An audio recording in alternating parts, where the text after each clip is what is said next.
అతను నందు కథ చెప్పగానే you accepted to take up the role and the challenge of that kind of nature and everything okay but when you went inside yourself ఆ character గురించి ఆలోచించుకుంటున్నప్పుడు పెర్ఫార్మెన్స్కి ముందు నిన్ను నువ్వు ప్రిపేర్ చేసుకుంటున్నప్పుడు what is your first mental challenge or the challenges that you faced practically all through the shooting?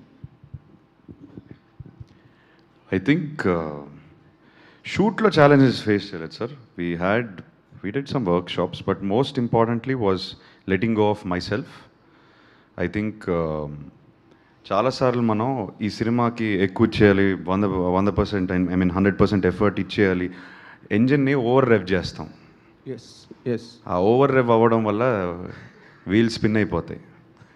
So దాన్ని let go of my inner energy and come as a calm Lennon.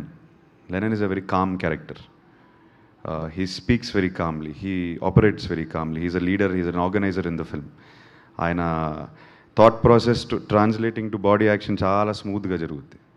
So to do that I had to let go of a lot of my energy.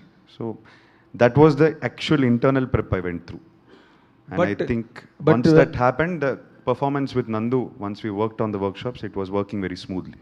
Okay but before the transformation of the character in the film మీరు ఎప్పుడైతే violent Akhil comes on to the screen the violent Akhil then ఆ scene చేసే ముందు లేదా ఆ క్యారెక్టర్లోకి వెళ్తున్న ముందు అంటే యూఆర్ టాకింగ్ అబౌట్ ద ట్రైలర్లో climax all of that see sir అప్పటికి మేము అది షూట్ చేసేసరికి we finish the film okay so I understood the emotion of the film. I understood why this character is doing. అసలు ఇతను నరుక్కుంటూ పోతున్నాడు okay ఊరికే బేస్లెస్ వైలెన్స్ కాదు ఇది. ఓకే ఇది deeper emotion. So I know where this character's journey he's started and what he's feeling right no. I really feel it because I finish the film and he's written it so organically. నాకు జెన్యూన్గా నేను లోపల feel అయ్యాను because I believe the character, I believe the story. So by then it was coming natural. Fantastic. He's written it like that. Organic కథ నుంచి వస్తుంది మొత్తం. So I don't take any credit for it. It's come from the story. Great.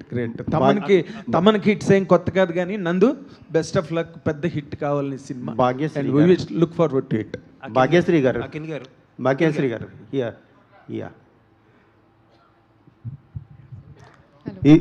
ఈ మూవీకి రిలీజ్కి ముందే Bharati character గురించి అందరూ గొప్పగా మాట్లాడుకుంటున్నారు. ఇలాంటి పాత్రల కోసం మీరు వెంట